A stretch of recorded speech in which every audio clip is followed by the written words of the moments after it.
On repart donc. Alors, on repart avec ce chiffre. Alors quand même, parlons-en. 13,6% donc de hausse du PIB de la zone euro d'une année sur l'autre durant le deuxième trimestre. Est-ce que ça veut dire que comment est-ce que je vais dire ça, la page économique et financière de cette crise sanitaire est tournée, Christopher?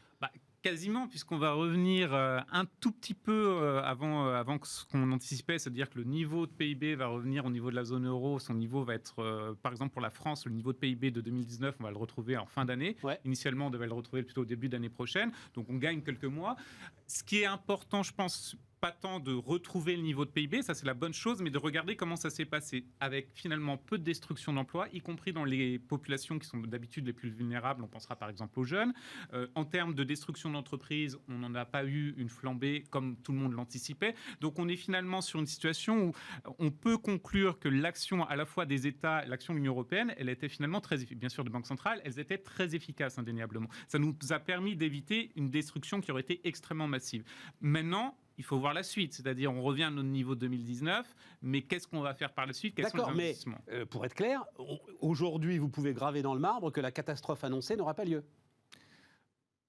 Très clairement, pas dans l'ampleur qui avait été annoncée, c'est sûr. Clairement, Parce que oui, voilà. Oui, clairement. Oui, mais moi je... Oui, mais il faut le dire, il faut le clamer, absolument. Surtout que tu sais, tous les prévisionnistes sont plantés. En fait, la première fois que j'ai entendu quelqu'un dire vous savez, la vague de faillite, c'est pas sûr. C'était la nouvelle présidente de l'ensemble des tribunaux de commerce. Oui. Elle s'appelle Sonia Arroas. Elle dirige, juste comme ça, elle dirige 7 entreprises quand même. En même temps, hein. Elle a fondé 7 entreprises qu'elle dirige, enfin bref. Et je me souviens, je la recevais, donc elle a été élue, ça doit être printemps dernier, début du printemps, à mon avis février-mars. Et je la recevais en disant, bon, donc, vous allez gérer la vague des faillites et tout. Et bon, il passe à arriver. Non, mais non, parce qu'elle regardait l'endettement net, ce que finalement assez peu de gens faisaient à ce moment-là. Hein, c'est-à-dire, oui, effectivement, les entreprises avaient fait de la trésor. Comme les particuliers, elles avaient assez peu dépensé, pour des raisons multiples et variées, sans sacrifier l'investissement. Et donc voilà. Et donc, bon, visiblement... Ça y est, elle a raison. Nicolas, vous êtes d'accord? On peut graver dans le marbre que la vague de faillite n'aura pas lieu, que la vague de destruction d'emplois n'aura pas lieu.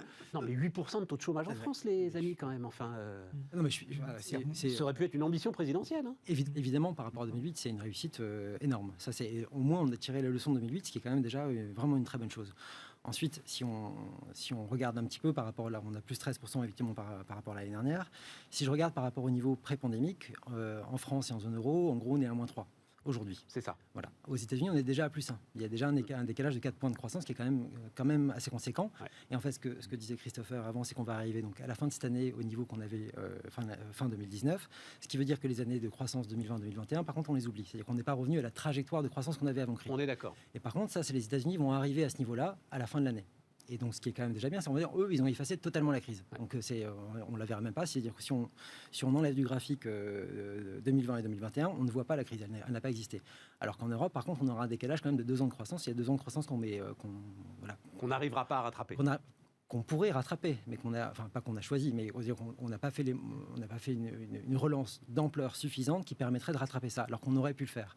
Donc, alors, d'une part, on pourrait dire que c'est beaucoup mieux que 2008, très bien. Ensuite, je pense que les États-Unis ont tiré mieux les leçons que nous de la situation qui s'est passée en 2008. Et du coup, ils ont soutenu vraiment pour arriver avec cet objectif-là, d'arriver justement à leur niveau de croissance en trajectoire d'avant-crise. Ils vont y arriver, donc tant mieux. La bonne nouvelle, c'est qu'en voyant ce que font les États-Unis, on sait qu'on peut y arriver. C'est-à-dire qu'ensuite, on saura pour la suite aussi que si on avait une politique qui était suffisamment volontariste pour y arriver, on peut le faire. Et ce qui est intéressant là-dedans, c'est que tout ce qui s'est passé avec notamment les épisodes de revue des banques centrales, tout ça a quand même, tout le monde a changé un peu sa politique. Malheureusement, la BCE qui en avait plus besoin aurait davantage encore changé son mandat et avoir quelque chose d'encore plus de soutenir encore plus l'économie. Tu sais que non. Non, mais elle aurait pu. Mais non, elle aurait pu. Non. Si, elle aurait pu. Dans un tube à essai, mais pas dans l'Europe telle qu'elle est aujourd'hui, telle qu'elle est faite, telle qu'elle est constituée, avec sa population, avec ses peuples, avec une pression politique. Je pense que pour le coup, la BCE qui n'est pas vraiment soumise à quoi que ce soit comme contrôle, notamment par le Parlement, c'est quand même très faible. Je pense que la force politique que peut avoir et le gouvernement allemand et le gouvernement français sur ce que fait la Banque centrale. Les semences de la fameuse cour de Karlsruhe, par exemple, tu penses que ça a balayé d'un revers de main? Non, pas d'un revers de main, parce que c'est sérieux, mais la cour de Karlsruhe a quand même pour habitude aussi d'aller suivre quand même aussi un peu le mouvement. Non, mais c'est pour ça que je parle de coup de semonce. Voilà. Elle accompagne si ça, mais je pense ce que tu décris, c'est-à-dire vraiment... Non, mais ce qui est intéressant maintenant, c'est qu'il y a pas mal de choses, notamment l'Allemagne, on sait très bien que c'est l'Allemagne qui bloque le plus les réformes en zone euro. Par rapport à ça, c'est surtout l'Allemagne. L'Allemagne, la Finlande, les Pays-Bas. Si l'Allemagne se mettait à être un peu plus proactive, mais ce qui est intéressant maintenant, c'est qu'elle se retrouve directement en concurrence avec la Chine sur ce qu'elle produit. Elle va pouvoir se dire que peut-être que ce serait bien d'avoir un marché intérieur qui soit un peu plus puissant, parce que je ne peux pas compter uniquement sur la Chine et sur les Américains, et donc de soutenir peut-être une demande intérieure un peu plus soutenue en Europe. Alors, puisque les pénuries, donc le chiffre annoncé par Toyota à la fin de la semaine dernière est quand même impressionnant. Donc c'est sur un mois, septembre, 40% de moins de production. Toyota, 40%, c'est le premier constructeur automobile du monde, évidemment. J'avais noté le chiffre de combien ça faisait de véhicules. Ça fait plusieurs centaines de milliers de véhicules quand même, sur un mois, 40% en moins. Tout à fait. La question des pénuries, depuis le début, les économistes, là, vous dites tous, c'est pas un sujet, c'est pas très grave. Ça reste pas un sujet, ça reste pas très grave, ça reste... Il faut se méfier quand même. C'est sectoriel pour l'instant. Après, le souci, c'est comme l'inflation, pénurie, ça peut effectivement se répandre davantage. On voit très bien qu'au niveau du commerce international, aujourd'hui, on a quand même des disruptions qui sont beaucoup plus importantes que personne l'anticipait. Vous avez tous les grands acteurs du transport maritime qui vous le disent et qui ont des prévisions quand même très sombres pour les 9 à 12 mois à venir. Donc ça veut dire effectivement que des pénuries sectorielles, ça va continuer. Prévision très sombre, pas pour eux. Ah, pas pour eux. Oui, voilà, c'est ça. Un conteneur qui peut être autour de 3 000, on peut le trouver à 30 000 aujourd'hui dollars. Donc pour eux, ça va plutôt bien. Mais en tout cas, les disruptions, elles sont bien là. Et il y a un problème donc ça veut dire qu'on a un problème d'offre. De conteneurs. Oui. Voilà. Ouais, mais ça depuis un moment, ça. Oui, mais là en fait, le véritable sujet, c'est qu'effectivement, est-ce qu'on va réussir, à quelle vitesse est-ce qu'on va réussir à absorber ces pénuries-là sans faire de destruction profonde des chaînes de valeur. Voilà. On voit depuis quelques semaines que le fameux 3e port chinois, le port de Ningbo, qui est bloqué parce qu'on avait identifié 3-4 Covid et donc ils ont mis tous les dockers en cas contact. Enfin, je schématise, mais en gros c'est ça. Que globalement, ça a un impact extraordinairement fort sur les chaînes de valeur industrielles et logistiques du monde entier. Donc là, il va falloir se poser véritablement la question, est-ce qu'on est suffisamment résilient au niveau justement de ces chaînes de valeur mondiales pour qu'on considère que c'est simplement, effectivement, comme on le dit aujourd'hui, c'est-à-dire plutôt quelque chose de très conjoncturel qui va s'absorber et que, à part quelques effets de bord sur le prix des conteneurs et donc qui vont être absorbés dans un petit peu plus d'inflation très temporairement, est-ce que ça ne va pas être structurel? Est-ce qu'on ne va pas aller vers un commerce avec de plus en plus de frictions et que ces frictions-là, ce sont des coûts, et ces coûts, ça pèse sur la croissance mondiale. Et ça, c'est véritablement quand même une question. Il faut, quand on dit 40%, et bon, il n'y a que Toyota qui en parle, mais effectivement, tous les constructeurs mondiaux oui, tous disent... les constructeurs. Disons qu'eux, ils ont... Alors, c'était le fruit de la catastrophe japonaise de 2011. En fait, ils avaient... Même, je ne voulais pas dire Fukushima, justement, parce que les morts étaient ailleurs. C'est vrai. La catastrophe japonaise 2011, eux avaient des stocks très importants depuis, en fait, 2011. Donc, et ils sont arrivés au bout. Voilà, ils ont épuisé leur stock. Mais pour ceux, par exemple, qui ont essayé, dans les derniers mois, d'acheter un lave-vaisselle, on vous dit très souvent, il y a 4, 5, 6 mois d'attente. 4, 5, 6 mois d'attente. C'est intéressant parce que ça nous donne des détails sur l'équipement de la maison. C'est important, voilà, exactement. C'est quand on se pose des questions, et l'avantage, c'est que dans ce cas-là, on est complètement dans l'économie circulaire. J'aurais pour les smartphones. Nicolas, un bien d'équipement en ce moment, là le truc que je trouve invraisemblable, c'est qu'on parle de pénurie. De biens, enfin de problèmes d'offres et tout ça. Et quand je regarde en fait ce qui se passe notamment aux États-Unis, je vois que les dépenses de consommation des ménages en biens durables, enfin c'est quand même un truc assez important. Les lave-vaisselle par exemple. En fait, si je regarde, si je fais une projection de ce qu'on pouvait attendre, en fait, le niveau de consommation actuel, il correspond à celui qu'on aurait pu attendre en juin 2026. C'est-à-dire qu'aujourd'hui, la consommation est tellement forte aux États-Unis, enfin, c'est démentiel, je veux dire, pour les biens. Évidemment que la demande, elle explose complètement là-haut sur les biens, parce que sur les services, elle est plutôt en baisse, mais sur les biens, elle est colossale. Et donc, du coup, évidemment, avec le niveau enfin, les capacités de production des entreprises ne sont pas du tout adaptées avec une demande qui est celle qu'on avait prévue dans 5 ans. Et donc, du coup, ils sont tous obligés aujourd'hui d'investir comme des dingues, justement, pour pouvoir répondre à cette demande-là. Ensuite, la question, c'est de savoir combien de temps cette demande peut rester, parce qu'il y avait un mois. Ça, c'est passionnant. Mais c'est surtout ça, c'est pas une question de pénurie, c'est que la demande explose complètement. D'accord, la demande américaine. Oui, la demande américaine, mais c'est quand même c'est un peu important. Mais alors, tu vois, tu disais tout à l'heure, non, mais la Banque centrale, je regardais, parce que c'est une des questions ça, que je voulais vous poser, justement. Je regardais les derniers chiffres de la Banque de France. Quand on a levé les confinements, là, il y avait les fameux 150 milliards épargnés, et c'était un sacré plan de relance, et ils vont revenir dans l'économie. Madeleine qui va se déverser. Non seulement ils ne sont pas revenus dans l'économie, mais ils ne reviendront pas. Non. Dépôt à vue en hausse de 37,3 milliards sur les 6 premiers mois de 2021. Donc ça, c'est en France. Ouais, on le savait avant. Ça. Enfin, c'est pas. Mais c'est dingue. Les livrets, c'est plus 16 milliards. C'est-à-dire, le bas de laine continue à grossir. Non, mais les États-Unis, depuis le début, en mars 2020, le Congrès. Cette défiance, c'est dingue. C'est pas une question de défiance. Je crois que c'était le 2 août dernier, la BCE a publié un rapport là-dessus en disant, en fait, la hausse de l'épargne en Europe, elle est massivement sur les catégories les plus riches de la population. Or, ces catégories-là épargnent beaucoup et consomment moins que le reste de la population. Aux États-Unis, les aides ont été dirigées vers ceux qui gagnaient moins de $70 000. Et donc, c'est eux qui ont reçu tous les chèques. Et toutes ces aides-là ont été distribuées massivement vers ces personnes-là. Or, leur niveau de consommation est quasiment à 100%. C'est-à-dire que eux, tout ce qui est déversé vers eux va être dépensé et consommation, et donc du coup ça se retrouve dans le PIB. En Europe, par contre, la hausse de l'épargne qui a eu lieu à peu près dans la même proportion que les États-Unis a eu lieu chez par contre les catégories les plus élevées. Ça, la BCE le document. Oui, mais là, ça aurait dû s'arrêter là, Nicolas. Ça continue. C'est ça qui est fou. Continue un peu, effectivement, un peu, mais ça continue parce qu'anticipation de hausse de pas un peu, c'est beaucoup. Non, mais d'accord, mais en termes de proportion, c'est moins que ce que ça a été avant. Oui, c'est moins que ce que c'était, mais ça reste plus important que ce que c'était avant le Covid. Et comme on sait vers qui ça se dirige, on sait que ça ne reviendra pas dans la consommation, au contraire des États-Unis. Et c'est ça la différence. La différence qu'il y a entre les deux continents, aujourd'hui, elle se passe là-dessus, sur ce différentiel-là, sur comment ont été dirigées les aides. En fait, je trouve, pour moi, le vrai sujet, c'est qu'on a en Europe la certitude qu'il va y avoir une augmentation à un moment donné des impôts extraordinairement forts, que ce soit des impôts écologiques, que ce soit des impôts sanitaires, que ce soit des impôts, d'autres types d'impôts, qu'on va reprendre justement aux catégories les plus aisées, qu'on va reprendre tout ce qu'ils ont capté. Tu veux dire, c'est ce que les gens ont dans la tête ou c'est ce dont tu es sûr? Non, d'accord. Non, c'est ce que les gens ont dans la tête. Parce que justement, il y a une espèce de climat. C'est pas possible, ils vont pas nous laisser tout ce pognon. Exactement, il y a une espèce de climat un peu anxiogène, en particulier en France. On citait les chiffres de la Banque de France. Quand on interroge les catégories socioprofessionnelles les plus aisées ou ceux qui ont le patrimoine le plus important, ils sont persuadés que la grande moissonneuse-batteuse fiscale va se remettre avec une coupe bien rase à fonctionner. Donc tant qu'on a cet esprit de défiance qui reste, c'est très très dur de dire allez-y, investissez, ayez foi en l'avenir, d'autant plus dans une économie. Contrairement à l'économie américaine, son mode de fonctionnement, c'est le consommateur en dernier ressort de l'économie mondiale. Ouais. Et donc, il sait que de toute manière, l'économie américaine fonctionne avec un déficit commercial, un déficit des paiements courants extraordinairement élevé. C'est pas un problème. Le monde entier finance les États-Unis. C'est pas le cas de l'Europe.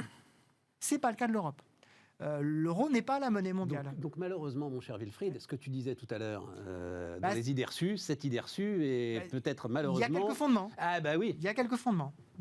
C'est pas sûr, mais il y a quelques fondements. Et donc, quand c'est le résultat d'une défiance structurelle, mais qui existait avant le Covid. Ça existait avant le Covid, parce que la situation américaine, et je suis totalement d'accord avec ce qu'a dit Nicolas, c'est-à-dire que la situation américaine... Capacité de rebond. L'effort extraordinairement fort budgétaire a été extraordinaire. Enfin, on a atteint en termes de instantanés 30% de déficit public. Mais c'est un truc de dingue. Ce qu'évidemment, en Europe, jamais on n'aurait pu atteindre 30% de déficit public. En tout cas, pas dire, c'est pas grave, on aura 30% de déficit public. On a atteint 10-15% de déficit public. Parce qu'à un moment donné, on a cette espèce de corde de rappel qui dit... Sans arrêt. C'était sans arrêt l'année dernière, sans arrêt. Ah là, est-ce qu'on n'en fait pas trop? Est-ce qu'on n'en fait pas trop? Les Américains, 30, je crois qu'on est monté à 35% d'instantané. Moi, je trouve extraordinaire sur l'année dernière, c'était notamment quand ils envoyaient les chèques, c'était de dire, voilà, c'est du populisme, ils envoient des chèques et tout ça, alors que ça, en fait, ça a été travaillé par des économistes de la Fed depuis 10 ans, c'est-à-dire ils ont analysé tout ce qui a été fait au début des années 2000 et pendant la crise 2008 sur quelles sont les mesures budgétaires les plus efficaces. Et en mars 2020, il y a 2 personnes qui ont été auditionnées devant le Congrès Français, en leur disant, mais en fait, le truc le plus efficace, c'est d'envoyer des chèques aux gens. Parce qu'en fait, aux gens qui ont forcément le moins. Hélicoptère monnaie. Voilà, parce que simplement, ça. au niveau macro, c'est le plus efficace. Et d'ailleurs, et c'est ce que disait Bernanke, chercheur en économie, avant qu'il devienne et on en a le résultat. Donc il ne s'agit pas patron de la Réserve fédérale. Ils le font pas par gentillesse, c'est simplement que ça marche. On a beaucoup dit d'ailleurs, résultat, parce que j'ai vu ça récemment, je ne sais pas si vous avez vu ça, on a beaucoup dit qu'ils avaient acheté du Bitcoin, les Américains, avec leur chèque. Ouais. Des gars trouvaient des corrélations, etc. Et tout. En fait, je crois que c'est Binance, l'une des grandes plateformes qui a vraiment regardé ça de très très près. Et non, ils n'ont pas acheté du Bitcoin avec leur chèque. Quoi. Voilà. Non, ça fait partie des illusions. Oui, c'est ça, des espèces de trucs. Classique. Moi, je pense qu'il y a un point qui est intéressant aussi, c'est que lorsqu'on regarde en termes d'anticipation des agents économiques, effectivement, il y a les anticipations de doses d'impôts, mais si vous regardez les dernières enquêtes de l'INSEE, il n'y a pas de crainte particulière de chômage. Donc, ça corrobore le fait que c'est effectivement, une catégorie très spécifique de la population à contribuer. Je crois qu'un rapport de la Banque de France a confirmé les chiffres, mais je crois que c'était à peu près 20% des ménages les plus aisés ont eu les 2/3 du surcroît d'épargne en France. Mais ça, c'est inévitable. C'est inévitable. Et c'est inévitable. Ce que tu dis, Nicolas, c'est qu'il aurait fallu balancer des chèques ciblés sur vous avez, les premiers, deuxièmes, les 5 premiers déciles de la population. 60% de la population qui gagne moins de 2000 euros par mois. Voilà, c'est ça. Là-dessus, et puis voilà.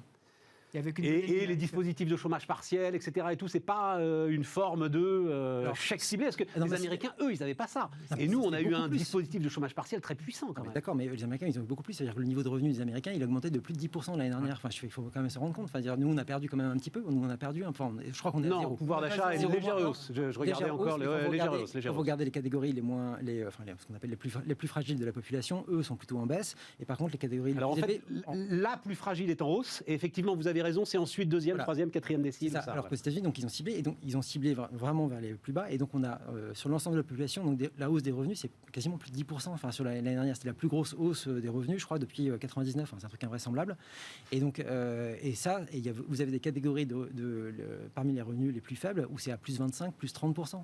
Donc, sur le revenu annuel. Et du coup, en fait, ces gens-là se retrouvent avec de l'argent qu'ils n'avaient jamais eu. Ils ont tout dépensé parce que voilà, ils s'achètent ce qu'ils pouvaient avoir. Ils s'achètent ce dont ils ont besoin. Oui, et du coup, bizarrement, on a l'économie américaine qui rebondit de façon très très forte, de façon très puissante, et qui aide aussi toutes les économies mondiales parce que la zone euro, qu'est-ce qu'elle fait? Elle exporte aussi aux États-Unis. Beaucoup. Et avec un déficit. Je voudrais pas dire de bêtises, c'est 800 milliards, je crois, qu'est-ce que je dis, 800 8000 milliards de déficit de balance des paiements, c'était 4000. Voilà, il a doublé, quoi. Ouais, il a doublé, tranquille. On s'en fout. Quand vous êtes les États-Unis, c'est pas grave, vous êtes financé par le monde entier, c'est pas grave. C'est pas grave. Tant que vous êtes la monnaie du monde, tant que personne n'a de doute là-dessus, le jour où on aura des doutes, là, le monde tremblera. Mais ça prendra, je pense, du temps. Ça fait 10 ans, 15 ans qu'on cesse de dire que le dollar, il y aura une remise en cause, ça va être le yuan. On voit bien que le yuan, ça ne marche pas. C'est peu probable que ce soit les monnaies virtuelles demain, en tout cas pas dans l'immédiat. Donc je pense que ce modèle économique a toutes les chances de fonctionner. Et on le voit bien, d'ailleurs, les flux de capitaux pendant la crise des pays émergents, ils venaient encore se recycler sur le marché américain. À chaque fois qu'il y a des incertitudes, paf, exactement, tout vient vers le marché américain. Donc ça veut dire... Parce qu'ils ont les porte-avions. Parce qu'ils ont les porte-avions. C'est une grande phrase, non Nicolas, c'est une grande phrase de Wilfried que je lui ai piquée, mais que j'aime beaucoup. Ce qui nous ramène au début de notre discussion, d'ailleurs. It's not so the economy stupid if you have a smoking gun. Voilà. Exactement. Oui. Et pourquoi est-ce que c'était tellement important pour les Américains de se retirer d'Afghanistan? C'est parce qu'à un moment donné, à force d'entretenir des troupes à l'extérieur, on se dit on a cette espèce de puits sans fond sur lequel on ne voit pas trop comment est-ce que ça va s'arrêter. On a potentiellement un déficit de crédibilité financière qui peut arriver. Donc il ne faut surtout pas que la crédibilité financière commence à rimer la crédibilité du porte-avions. Il faut que les porte-avions soient prêts à servir, quoi. Exactement. Il ne faut pas qu'ils soient... Voilà, en calminé quelque part, en disant de toute façon ils ont l'encre et on ne peut pas les bouger.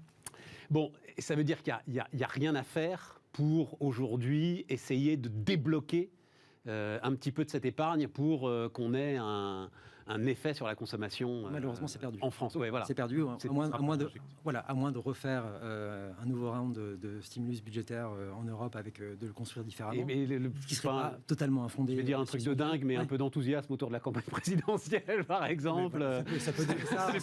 C'est ça. Ça va être après. Après la campagne présidentielle, il y a toujours un moment, mais pendant la campagne, en général, il y a toujours un petit peu de stress. En particulier des catégories.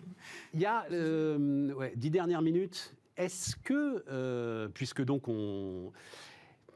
tu parlais tout à l'heure du commerce international par exemple, est-ce que vous avez identifié quand même des changements structurels dans ce dans ce redémarrage, dans ce nouveau début de saison, changement structurel Au niveau du commerce international? Alors, moi, je pense au commerce Ouais. international parce que c'est ce dont énormément de gens ont parlé, c'est-à-dire notamment le retour sur une relocalisation de la production. Enfin voilà, il y a des choses comme ça. Il y a clairement une régionalisation, une espèce on a souvent parlé de la plaque chinoise, de la plaque américaine, et au centre, une espèce de plaque européenne qui se fait un peu malaxer entre les deux en termes de tectonique. Et clairement, on voit bien qu'en particulier d'un point de vue technologique, c'est quand même ce qui est en train de se passer. C'est-à-dire qu'on a des normes chinoises d'un côté, on a les États-Unis qui veulent absolument s'isoler au maximum de la puissance technologique chinoise. Qui ont compris les dangers que ça représentait. On voit d'ailleurs que la Chine a une approche, c'est-à-dire en fait, quand on dit la Chine tape sur la technologie depuis quelque temps, il tape sur la technologie de plateforme. Il ne tape pas du tout sur la technologie dure, la technologie des semi-conducteurs. Il tape, enfin, il tape pas mais beaucoup plus que Margaret Vestager, enfin, de ce que j'ai vu. Mais globalement, une régulation. Ouais, voilà. Je lisais. Attends, juste un mot, parce que je disais ça. Au reste, quoi. Interdiction des algorithmes de dénigrement, c'est-à-dire qu'en fait, les plateformes se battent en Chine à coup de dénigrement de l'adversaire, avec des algorithmes ciblés qui vont envoyer à Wilfried Galland le truc qui va plomber le concurrent des fois que Wilfried Galland ait envie d'aller voir le concurrent. Ils sont un peu sur une mise aux normes, parce que là, ils ont j'ai l'impression. L'équivalent de la RPGD chinoise, donc c'est juste une régulation qui était inévitable. À un certain stade, c'était quand même le Far West au niveau des plateformes. Donc là, il y a une reprise en main. Il y a, je pense, de l'idéologie derrière, peut-être aussi la volonté de ne pas avoir une économie de rentier, en tout cas de plateforme de rentier, mais fondamentalement, ce n'est pas non plus extrêmement choquant. Mais en revanche, par rapport à ça, il favorise énormément toujours les investissements dans la technologie dure, celle qui, en fait, est une technologie de souveraineté, est une technologie de puissance, une technologie de pouvoir. Donc on voit très bien que là-dessus, la bataille pour la puissance des semi-conducteurs, pour la puissance des algorithmes, pour tout ce qui est informatique quantique, on voit très bien qu'on a une dissociation progressive du monde entre au minimum deux univers. Et ça, je pense qu'on ne maîtrise pas encore complètement l'impact de tout ça. C'est-à-dire qu'on a vécu quand même dans un environnement où les liens entre les chercheurs étaient très forts. On s'est félicité de la rapidité avec laquelle on a réussi à trouver un vaccin contre la Covid-19. Il y a eu des interactions extrêmement fortes entre les chercheurs de tous les pays, véritablement de tous les pays. Si on commence à avoir des silos beaucoup plus forts, on pourrait avoir des impacts en termes d'innovation et donc en termes de croissance potentielle à venir, qui seront des impacts qu'aujourd'hui on ne maîtrise pas parce qu'on imagine qu'on vit toujours dans le monde d'avant. Mais ces deux plaques-là sont vraiment en train de s'éloigner. Là, je pense qu'on a un véritable changement. Je crois que la grande différence, c'est qu'encore quelques semaines avant le Covid, je crois qu'il y avait quand même assez peu de monde qui voyait un problème avec la Chine. Je crois que la crise du Covid a révélé vraiment ce qu'était la Chine et notamment les problèmes commerciaux que ça pouvait avoir. Curieusement, en fait, ce qu'avait fait Trump à l'époque, notamment 6 mois avant, en commençant à cibler justement la technologie. Très clairement, parce que c'était parti quand même. Le coup Huawei, il a 3 ans maintenant. Voilà, Huawei, et puis il y avait des histoires aussi avec Google, notamment tous les travaux de Google sur l'intelligence artificielle qui étaient notamment où Google apportait son aide plus ou moins à la Chine, tout en sachant que le gouvernement chinois a instauré le principe de la fusion du militaire et du civil, c'est-à-dire que tout ce que vous apportez en termes d'intelligence artificielle au civil va être immédiatement filé aux militaires chinois. Et du coup, effectivement, quand vous ajoutez une dose un peu de souveraineté là-dedans, maintenant, je pense que Google ou les autres entreprises américaines vont moins être tentées d'aller apporter des technologies très avancées aux militaires chinois. Mais surtout, elles ne peuvent plus, quoi. Là, c'est vraiment du coup, c'est un nouveau muraille de Chine, pour le coup, là, réel. Du coup, c'est un nouveau monde, et du coup, aussi en Europe, notamment ce qui se passe avec l'Allemagne. Je crois qu'un des journaux allemands l'ont rapporté ce week-end, c'est que la zone euro, dans les années 2000,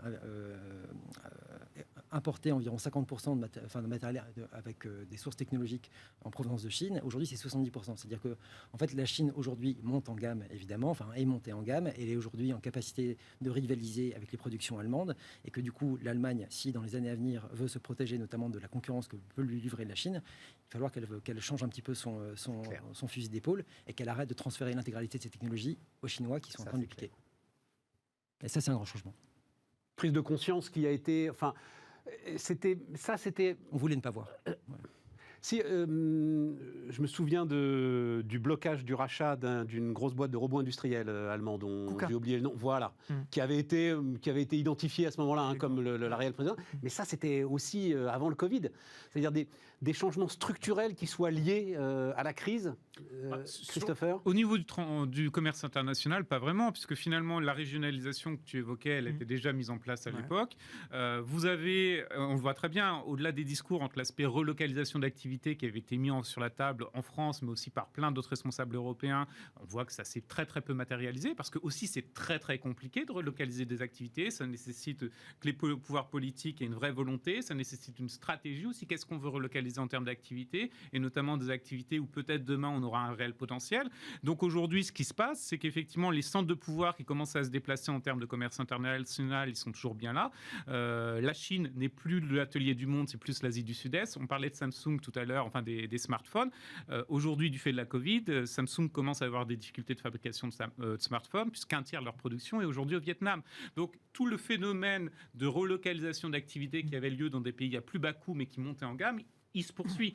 Généralement, du côté français, on va se dire Vietnam, c'est la fabrication de vêtements et de chaussures. Pas du tout. Aujourd'hui, c'est des appareils électroniques de haute qualité. Donc ce phénomène-là, il va se poursuivre et je ne crois pas à une relocalisation globale d'activités, loin de là. En revanche, ce qu'on voit effectivement, c'est en termes de flux, on est passé du juste à temps au juste au cas où.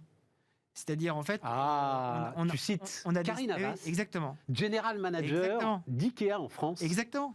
Mais c'est exactement ça. Qui est venu le dire sur ce plateau. Exactement, les meilleures sources.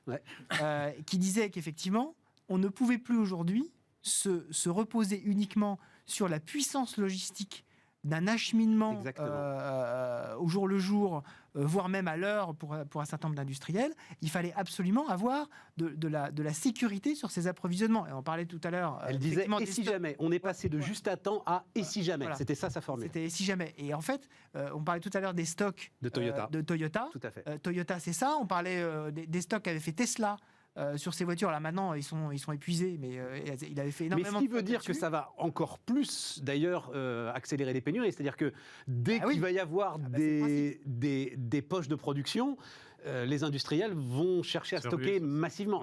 C'est ce qu'on appelle le postulat du papier toilette. C'est-à-dire que lorsqu'on pense qu'on va avoir une pénurie, la pénurie se déclenche, que tout le monde se précipite en disant « je ne veux pas être le dernier à en avoir ». Ce qu'on a eu au moment de la Covid. Il reste 5 minutes, je voulais quand même un petit mot autour du Bitcoin. Là. C'est, oui, quand même. Mes amis du Bitcoin, ils sont virulents, les gars. Alors là, ils sont un peu calmés parce que ils ont les poches pleines, donc ça va bien. Mais alors dès que là, c'est... Dès que tu te permets la moindre réflexion sur ce truc, moi personnellement, je trouve totalement absurde, mais bon, voilà. Mais dès que tu te permets ça, tu t'en prends plein la poire. Vous le mettez où, Christopher, le Bitcoin ? Alors moi, je vais faire bon élève, c'est-à-dire que nous, on l'a intégré dans nos propositions d'investissement. Mais c'est ça, c'est ça. Mais non, mais c'est ça, les Mais mecs. parce qu'on a eu effectivement beaucoup de demandes. Nous, on a eu beaucoup de demandes. Alors, Greed is good. Mais beaucoup d'investisseurs institutionnels en Europe nous ont fait cette demande-là. Donc, on a évolué dans ce domaine, sachant qu'on est extrêmement prudent. C'est-à-dire, si vraiment vous devez investir, c'est des quantités très faibles. Et nous, on préfère quand même s'adresser à des investisseurs institutionnels quand même. Ça permet je pense qu'en termes de compréhension des risques, c'est beaucoup mieux appréhendé. Ça permet que ce soit les particuliers derrière qui absorbent les pertes. Nicolas, est-ce que tu le mets ? C'est un actif, c'est pas une monnaie. Une monnaie. Oui, on est d'accord, c'est un actif. C'est un actif, donc voilà, mais il faut effectivement arrêter de parler des monnaies. Les banques centrales, par contre, la Fed et la BCE se penchent sur la question Nicolas, digitale. Est-ce que c'est un actif au même titre qu'un jeton de casino ? Oui. Encore aujourd'hui. Oui. Ensuite, il y a de la demande. Donc il y a de la demande, très bien. Et donc c'est un actif comme un autre. Il y a d'autres actifs qui peuvent être considérés comme inutiles ou je sais pas quoi, mais il y a de la demande. Donc voilà, c'est un actif. Est-ce qu'à partir du moment où des puissances financières comme Saxo, on n'a pas parlé d'intelligence artificielle. Et Christopher Lemay. Tout à fait. Non, mais voilà, Goldman. Est-ce que ces gens-là, BlackRock, est-ce que ces gens-là ne sont pas à un moment quand même tenus d'assurer une certaine stabilité ? Vu l'étroitesse du marché, ils ont les moyens, s'ils veulent, d'assurer une certaine stabilité, en fait. C'est précisément tout le paradoxe du Bitcoin. C'est-à-dire, ce qui a fait la véritable envolée du Bitcoin, c'est le fait que la finance institutionnelle se soient injectés dans un univers qui était un univers dans lequel ils étaient complètement absents. Pourquoi est-ce qu'il y a eu cette espèce d'engouement? Parce que d'un seul coup, vous avez eu des produits financiers, vous avez eu des produits structurés, vous avez des institutionnels qui sont mis dedans, qui ont créé des desks spécialisés, et donc qui ont créé ça. Et donc tout le paradoxe, c'est que c'est effectivement, plus on va là-dedans, plus le sujet de stabilité financière commence à être un sujet également de cryptoactifs et de Bitcoin. Et donc, on voit très bien que les banques centrales commencent quand même à s'intéresser de plus près à cet actif-là en disant comment est-ce que je le mets d'une certaine façon sous ma régulation. Je pensais juste la tenue de marché, quoi. Tu vois, basiquement, oui. jouer les banques, ce que les banques ne peuvent plus faire aujourd'hui, mais les grands investisseurs peuvent encore le faire sur le Bitcoin. Aujourd'hui, oui. Après, c'est quand même profondément illiquide. Chose promise, chose due, Christopher. Non, mais on en reparlera plus longuement. De toute façon, le sujet est passionnant. Hein, on se reverra. Mais donc... Substrate AI, c'est français, Alors c'est américain et espagnol. La technologie américaine a été développée depuis 15 ans aux États-Unis. Elle a été rachetée ensuite par cette société espagnole qui fait son introduction à Paris. Donc d'accord, Paris non mais c'est ça que mais oui, donc c'est une boîte américano-espagnole qui va s'introduire à Paris. Tout à fait. Sur Euronext. Exactement. Ils ont une drôle d'idée. Ils ont fait le choix de s'introduire à Paris tout simplement parce que les conditions étaient un peu plus intéressantes et surtout ils veulent établir ensuite des bureaux à Paris pour faire tout ce qui est aspect lobbying, etc. au niveau européen sur la réglementation intelligence artificielle. Alors, m'entendre dire que pour de la techno, les conditions d'introduction en bourse à Paris sont plus intéressantes, là, je suis ravi. Ouais. Alors, je ne sais pas si c'est formidable nouvelle pour terminer. Le bon point, parce que c'est vrai qu'il y a eu un gros discours, en termes français sur les innovations, la tech, etc. Mais en tout cas, ils ont la volonté de travailler pour créer un vrai écosystème intelligence artificielle au niveau européen depuis Paris. Bon, on en reparle. Merci Christopher, merci à tous, et nous, on se retrouve demain.